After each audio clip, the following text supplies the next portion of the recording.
பசிவேலே நான் வந்திருக்கிறேன். செல்வகுமார் வளர்ச்சி எல்லாருமே டோக்கன் கொடுத்து வச்சிருக்காரு. எங்கே போய்ட்டு வாங்கன்னு நினைச்சேன். ஆனால் இந்த அவைக்கு நான் முதல்ல ஒரு பெரிய ஒரு நன்றி தெரிவிக்கிறோம். ஏன்னு சொன்னால் பொதுவாக இது வரைக்கும் நடந்த கூட்டங்கள் பொதுவாக பார்த்தோம்னா கடைசியாக பேசுகிறாங்க போது 10-20 நாட்கள் காலி ஆகிடும். ஆனால் ஒரு 30-40 பேர் இருந்து போது இப்போ 55 பேருக்கு மேலே இருக்கிறாங்க.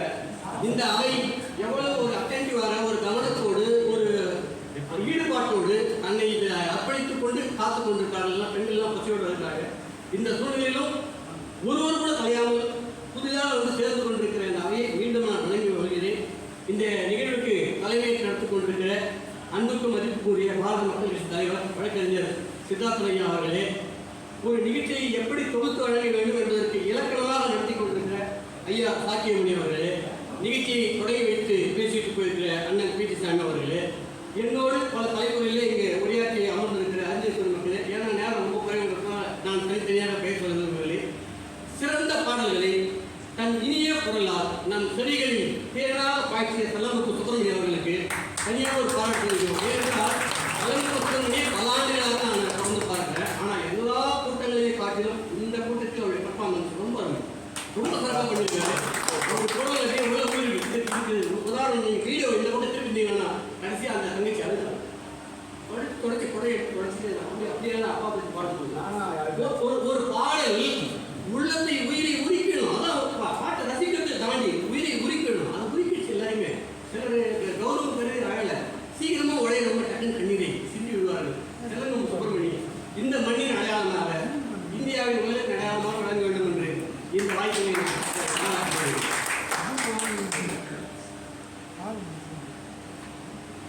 ஒரு 20 ஆண்டுகளுக்கு முன்னால நான் ஒரு கூட்டம் நடத்தினேன் டேனிஷ் மிஷனில். அந்த கூட்டம் என்னன்னு சொன்னால் டிசம்பர் 6 அம்பேத்கருக்காக நினைவு நாள் நடத்தணும்னு சொல்லிட்டு நாங்கள் இண்டோர் கூட்டம் தான் நடத்த முடியிருந்தோம். டேனிஷில் நடத்தினோம். அந்த கூட்டத்துடைய தலைப்பு அம்பேத்கரும் தீட்சா பூமியும், அம்பேத்கரும் காந்தியும், அம்பேத்கரும் அரசியல் சட்டமும் என்ற 3 தலைப்புகளிலே 3 பேரை பேச வச்சோம். அந்த கூட்டத்தில் தான் நமக்கு ஐயா சித்தார்த்த கௌதம் அவர்கள் அவருடைய நண்பர்களோடு திரளாக வந்து கலந்து கொண்டு அந்த கூட்டத்தை தீர்ப்பித்தார்கள். அந்த நாளிலிருந்து அந்த நட்பு இன்றும் தொடர்ந்து கொண்டிருக்கிறது. இந்த ஒரு வாய்ப்பை அவரை அமையப்படுத்தி கொடுத்ததற்காக இந்த பௌத்த அமைப்பிற்கு என்னுடைய மனமார்ந்த நன்றி நான் தெரிவித்துக் கொள்கிறேன். நெட்டில் ஒரு இது போட்டுப்போம், பௌத்தத்தின் அடிப்படை கோட்பாடுகள் என்ன, நிறைய விஷயம் இருக்கலாம். இப்போ அவங்க எத்தனை பாடல்கள் இருக்குது, எத்தனை தொகுதிகள் அறைய கண்ணியன்னு சொல்லுவோம், இப்படி பிரித்து வச்சுருக்காங்க. அதெல்லாம் போக அடிப்படையாக என்ன சொல்லுவாங்க.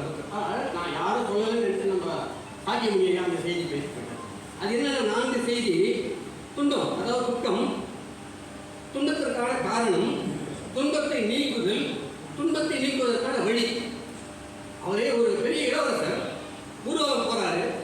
தெருவில் ஒரு காட்சியை காண்கிறார். ஒரு நோயாளி, ஒரு முதியவர், ஒரு இறப்பு. இந்த 3 காட்சியை பார்த்ததுக்கு அப்புறம் அவர் மனதில் மிகப்பெரிய கேள்விகள் உதிக்கிறது. ஏன் நோய் வருது, ஏன் முதுமை அடைகிறோம், ஏன் இறப்பு ஏற்படுது. இதுதான் அவரை தூண்டியது. பிறகு தன்னுடைய அரண்மனை வாழ்க்கையை பிறந்துவிட்டு ஞானத்தை தேடி போகிறார், ஞானத்தை அடைகிறார். அதுக்கு அவர் கிடைச்ச வழி என்னன்னா, இப்போ துன்பத்திற்கு காரணம் சொல்றாரு. நோய், முதுமை, பசியெல்லாம் துன்பமா இருக்குது. இதற்கு காரணம் ஆசை, பற்றுதல், இச்சை. ஒரு பொருளை அடைய வேண்டும் என்ற இச்சை, அதுதான் காரணம். இது காரணமாக இருக்கிறது. இதையெல்லாம் விட்டுட்டா துன்பத்திலிருந்து விளையிக்கலாம். எப்படி சார் பண்ணுறது? அதுக்கான வழியை தான் அவர் சொல்றாரு. அதை நீக்கும் வழியெல்லாம் எப்படி சொல்றாரு. நல்ல எண்ணம், நல்ல அறிவு, நல்ல பேச்சு, நல்ல செயல், நல்ல வாழ்வு, நல்ல முயற்சி, நல்ல கவனம், நல்ல தியானம். இந்த 8ஐயும் பின்பற்றினால் இவர் சொன்ன இந்த துன்பங்களிலிருந்து விடுதலைப்பட்டு பெரிய நோயிலிருந்தும், பிணி நோயிலிருந்தும், முதுமை நோயிலிருந்து விடுபட்டு நாம் வீடு பேர் அடையலாம், ஞானம் அடையலாம் என்பது அது அவர் காட்ட 8 வழி. இந்த 8 வழியை அப்படியே எடுத்து நம்ம திருக்குறளை ஒப்பிட்டு பார்த்தோம்னா, நல்ல எண்ணத்திற்கு அடிப்படை காரணமாக அறச்சந்திரன் இருக்க வேண்டும். அது அரண் வலியுறுத்தல் என்ற ஒரு அதிகாரத்தில் வள்ளுவர் அழகாக வைத்தார். அழுக்கார் அவா விகில் இன்னாச்சொல் நானும் இழுக்காய் என்றார். நல்ல அறிவுக்கு அறிவுடைமை என்று ஒரு பொருள், அழகான ஒரு அதிகாரத்தை அவர் சொல்லியிருக்கிறாரு. அந்த அறிவுடைமையில் 10 குறள்களில் அறிவு எப்படிப்பட்ட அறிவாக இருக்க வேண்டும்.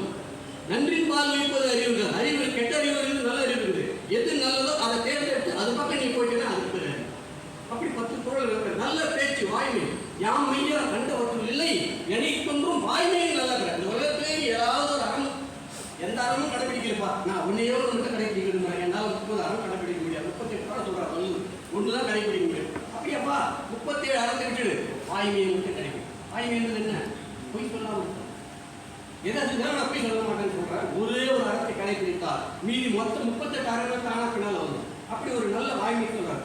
ரெண்டாவது, நல்ல எண்ணம் இருந்தால் நல்ல செயல் வரும். நல்ல செயலையும் சொல்றார். வினை தூய்மை. நீ செய்கிற வினை இப்படிப்பட்ட வினை, அது நல்வினையா தீவினையா, அதனுடைய விளைவு என்ன ஆகும் என்பதை சிந்தித்து நீ வினையாற்ற வேண்டும் என்று வினை என்ற அதிகாரத்தை சொல்றார். நல்ல முயற்சிக்கு ஊக்கமுடைமை சொல்றார். நல்ல வாழ்வுக்கு இல்வாழ்க்கை வாழ்க்கை துணைதான் மக்கள் பேர் போன்ற அதிகாரங்களை சொல்றார். நல்ல கவனத்துக்கு மெய்யுணர்தல் அப்படின்னு ஒரு அதிகாரம் சொல்லியிருக்காரு. மெய்யுணர்தல் அப்படின்னு 36வது அதிகாரம். இப்போ கூட பேசும்போது சொன்னாங்க மெய்யுணர்தல்லாம் ஞானம் சொல்லிட்டு ஐயா பேசும்போது சொன்னாங்க. இப்போ கடைசியா நல்ல தியானம்னு ஒன்று சொல்லியிருக்காரு. இதுல தியானத்துக்கு தவம்னு ஒரு பொருள் உண்டு. தியானம் என்ன? ஒன்றின் மீது ஒரு நல்ல ஒன்றின் மீது மனதை வைத்துவிட்டால் அதிலிருந்து தன்னை விலக்கிக் கொள்ளாமல் இருப்பது பார்த்தா தியானம். நம்ம நினைக்கிற கண்ண முடியுது ஏதோ இவ்வளோ சொல்லி ஒரு யோகா அதெல்லாம் தியானம் கிடையாது. தியானம் என்பது ஒரு தவநிலை. தவம் என்பது எதிலிருந்தும் நாம் எடுத்துக்கொண்ட கொள்கையிலிருந்து ஒரு துளியிட விலகாமல் நான் அந்த நல்ல கொள்கையிலே இருப்பேன் என்று உறுதியாக இருப்பதற்கு பேர் தவம். அதான் தவம் பண்ணுறது. தவம் பண்ண என்ன பண்ணலாம்? ஏதாவது ஒரு வார்த்தை சொல்லிட்டு அவன் நினைச்சது அதே நினைச்சிட்டு திருப்பி அதே நினைச்சு அவன் அந்த நிலை ஆயதான் நம்ம கதைகள் படிக்கும். அப்போ நாம் ஒரு நல்ல இலக்கை நிர்ணயித்துக் கொண்டு அந்த இலக்கை மட்டுமே தவம் போல செய்ய வேண்டும். கொக்கு மரம் போல எப்படி கொக்கு தவம் இருக்கிறதோ இறை கிடைக்கிறாங்க ஒரு ஞானம் கிடைக்கிறது. அதை நோக்கி தவம் இருக்க வேண்டும் என்று வள்ளுவர் மிக அழகாக எல்லா அதிகாரத்திலும் சொல்றார். அப்போ வள்ளுவர் புத்தம் சொன்ன எல்லா செய்திகளையும் நீங்கள் எந்த ஒரு பௌத்த கருத்தையும் சொன்னால் அதுக்கு நீங்கள் அறத்துப்பாலையும் பொருட்பாலையும் அதுக்கான ஒரு பொருளை தேடி எடுக்க முடியும். 99 பங்கு ஏன் 100 பங்குன்னு சொல்லலாம். பௌத்த பரவல்கள் பௌத்தருடைய கருத்துக்கள் மட்டுமே திருக்குறளில் இருக்கு. சமணம் இதுக்கு முன்னால் இருக்கிற சமணத்துடைய கோட்பாடுகள் பௌத்தம் ஏன் வள்ளுவதுன்னு அதோட இருக்கிற தன்னை சரியாக நிலைநிறுத்திக் கொள்ளுங்க. சமணம் 3 செய்தி சொல்லுங்க. அகிம்சை, அணைய வேண்டவாதம், அபரிகிரகமான ஒரு விஷயம். அபரிகிரகம் என்றால் ஈர்த்தல், கிரகம் என்றால் ஈர்ப்பு என்று கிரகித்தல். ஈர்த்தல் அதுதான் அந்த கிரகம் பேர். ஏன்னா ஒவ்வொரு கிரகமும் சுற்றும் போது அதுக்கான ஈர்ப்பு விசை இருப்பதா, ஈர்க்கும் விசை இருப்பதா அது கிரகம் பேர். அப்ப நீங்க உலகத்தில் உள்ள மாயையின் மீது ஈர்ப்புலாம் உள்ள போயிடக்கூடாது. அதான் சொல்லுது. ஆனால் 3 தான் சொல்லுது. புத்தர் அதை விரிவுபடுத்தி தெளிவுபடுத்தி வாழ்க்கையெல்லாம் கடைபிடிக்கும்படியாக மிக அழகாக சொல்றார். அது வள்ளுவர் இன்னமும் எளிமைப்படுத்தி நம்ம சொல்லியிருக்காரு. 3 விஷயங்களை பௌத்தர் பேசுகிறது. கர்ம வினை பேசுது. கர்ம வினை என்னால் ஏற்படுது அப்படின்னு சொன்னா நான் செய்கிற செயல் கர்ம வினை என்னன்னா, நான் ஒரு கெட்டது பண்ணால் எனக்கு கெட்டது நடக்கும், நான் ஒரு நல்லது பண்ணால் நல்லது நடக்கும், நான் நல்லது நினைச்சா எனக்கு நல்லது நடக்கும், நான் கெட்டது நினைச்சா எனக்கு கெட்டது நடக்கும். அப்படின்னா ஒரு எண்ணம் சொல் செயல் இவற்றின் தாக்கம் தான் கர்ம வினைன்னு சொல்றோம். இது பௌத்தம் சொல்லுது. மறுபிறப்பு சுழற்சி பற்றி பேசுறாங்க. திருவள்ளுவரையும் அது எழுப்பிறப்பு உள்ளூர் தங்க நிறுவனப்படுத்துவது இருக்கு. எழுப்பிறப்பு செய்தி பல முறை சொல்றாரு. அதாவது தோன்றந்தோறும் அப்பாவிலே நன்றி செய்தானா அவன் பிள்ளையும் அவன் மதிப்பான், அவன் பேரனும் ஒன்று மதிப்பான். அதுதான் எழுப்பிறப்பு. அப்படி தோன்றந்தோறும் செய்வோம். அதுக்கப்புறம் கடைசியாக இருந்தது பரிநிர்வாணம். அதாவது பரிநிர்வாணம் எல்லாவற்றையும் இருந்து எல்லா பற்றுகளையும் தொடர்ந்து எல்லா ஆசைகளையும் திருந்து நாம் ஞானத்தின் விழிச்சில் இருப்பதற்கு பேர் தான் பரிநிர்வாணம். இந்த கருத்துக்களை எல்லாம் வள்ளுவரும் சொல்லுகிறது, புத்தரும் சொல்லியிருக்கிறார். ஏன் நம்ம வள்ளுவரையும் புத்தரையும் ஒப்பிட்டு பேசுறோம்? ஐயா என்ன சொன்னாங்க? புத்தருக்கு நம்ம சித்தார்த்தையா சொன்னாங்க. புத்தர் ஒரு நிறுவனமயமாக இதை நிறுவினார். இவர் நிறுவனமயப்படுத்தல. சொல்றதை சொல்றேன், கேட்டா கேட்டுங்க, கேட்டல என்பா என்பது செப்பலஸ் தான். நான் சொல்றது சொல்றேன், நீ கேட்டேன் எப்ப முடியுமா கேட்டேன்.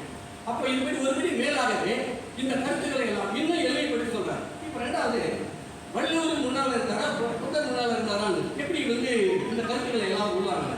இப்போ நம்ம சொன்னதுபடி இப்போ இருக்கிற அறிஞர்களுடைய ஆராய்ச்சிப்படி கிமு 31 வள்ளுவர் பிறந்த காலம் என்று அறிஞர்கள் ஒரு முடிவு செய்து வச்சிருக்காங்க. ஆனால் அதுதானா என்பது இன்னொரு உறுதிகள்.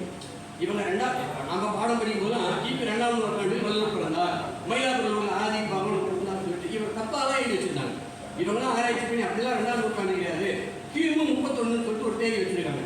எனக்கு இன்னொரு ஆய்வு ஒரு செய்தி ஆகிடுச்சு. நான் திருக்குறள் நீங்கள் பார்த்தீங்கன்னா கட்சியில் திருவள்ளுவர் மாலை ஒரு புத்தகம் இருக்கு. அதில் நரி வெறு தலையார் அப்படின்னு ஒருத்தர் பாட்டியிருக்காரு. அந்த நரி வெறு தலையார் யார் அப்படின்னு கேட்டால் இந்த உலகத்துடைய முதல் மதம் என்று சிலர் ஆசீர்வாதத்தை சொல்கிறார்கள். அதற்கு முன்னாக சைவம் என்று சொல்கிறார்கள். சரி, எது முதல் தப்பு விஷயம்.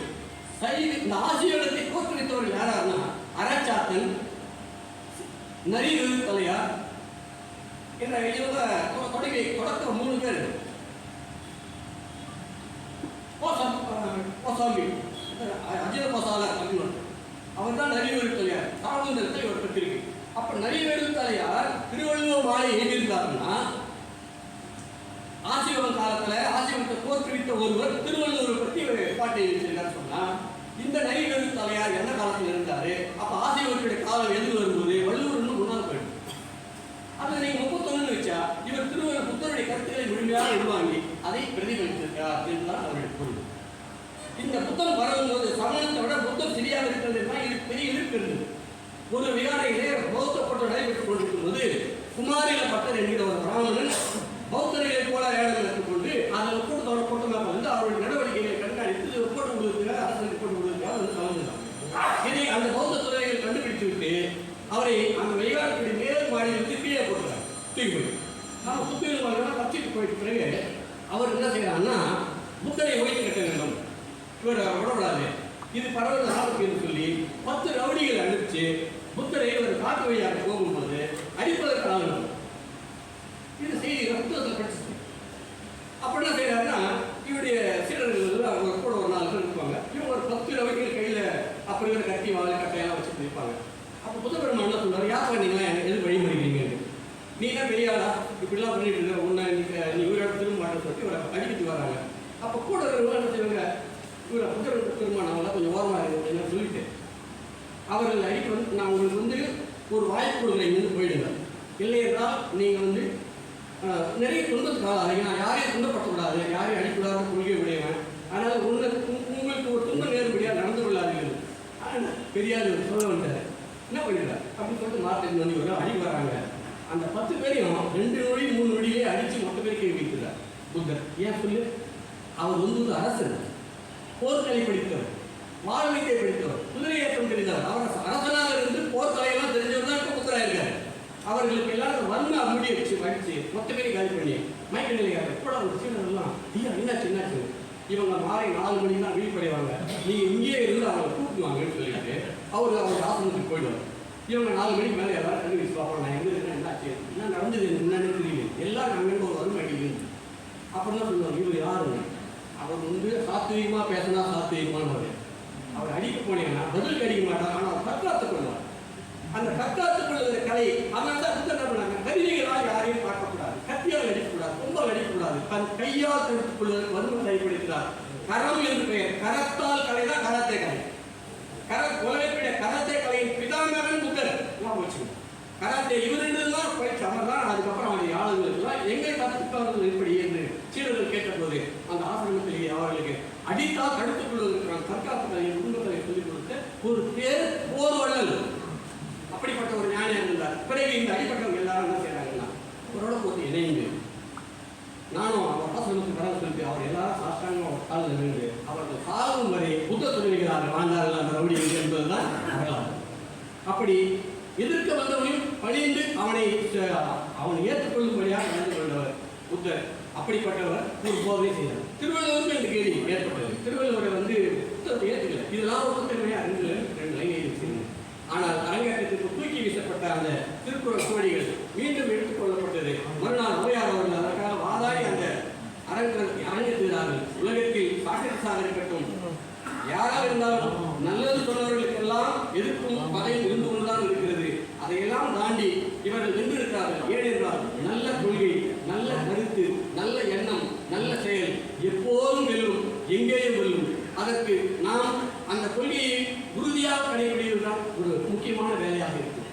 அதே நேரத்தில் நாம் என்னவாக இருக்கிறோம், நாம் எதை ஏற்றுக்கொள்கிறோமோ அதை சொன்னாரு, படிக்கணும்னா தினமும் படிங்க, 1 மணி நேரமாவது படிங்க. எந்த கொள்கையாவது ஒன்று ஏற்றுக்கொண்டால் அந்த ஏற்றுக்கொண்ட கொள்கைக்கு உறுதியாக எப்பொழுதுமே இருக்கும். நான் சமணனாக இருக்கிறேனா, பௌத்தனாக இருக்கிறேனா, சைவனாக இருக்கிறேனா, கிறிஸ்தவனாக இருக்கிறேனா, இஸ்லாமியாக இருக்கிறேனா என்பதில்லை. ஏற்றுக்கொண்ட கொள்கையை நாம் எடுத்துக்கொள்ள வேண்டும் என்பதுதான் ஒரு முக்கியமான செய்தியாக இருக்கிறது. எனவே நான் ஐயாயிரத்து சொல்ல நினைச்சு ஒரு செய்தி அவங்களே சொன்னாங்க. இந்த திருவண்ணாமலையிலே நீங்கள் ஒரு அமைப்பாளர், ஒரு புத்தகையாளர் ஒரு நிறுவி அந்த இடத்திலே மாதந்தோறும் ஒரு கூட்டம் நடத்துவது. புதன் என்றால் புத்தி, புத்தர் என்பதே அந்த சொல்லால் வந்ததுதான். எனவே புதன்தோறும் ஒரு மாதந்தோறும் முதல் புதன்கிழமையாவது இப்படிப்பட்ட இந்த புத்த மதத்தினுடைய கோட்பாடுகள் விளக்கக்கூடிய மாதாந்திர கூட்டங்களாக நடத்தி அதன் மூலம் ஒருவர் மூலமாகத்தான் நாம் பிச்சாமியை சொன்னது போல இதை வளர வைக்க முடியும் போது செய்திகளை பரப்புவதற்காக நாம் ஒரு களம் அமைத்திருக்கின்றோம். அதற்கான தொடக்கத்தளம் தான் இருக்கிறது. அந்த களத்தை அமைத்து அதன் மாதந்தோறும் ஒவ்வொரு பிரிவு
தேவையில்லாத இச்சைகளின் மீது பற்றுகளின் மீது ஆசைகளை விட்டுவிட்டு பௌத்தத்தின் மீது பேராசை கொண்டு அந்த கருத்துக்களை உருவாக்கிக் கொண்டு செய்ய வேண்டும் என்று கேட்டுக்கொண்டு இந்த வாய்ப்பை நன்றி அனைவருக்கும் என்னுடைய நன்றி தெரிவித்துக் கொள்கிறேன். மறக்காம சர்ப்ரைஸ் பண்ணுங்க. தேங்க்யூ.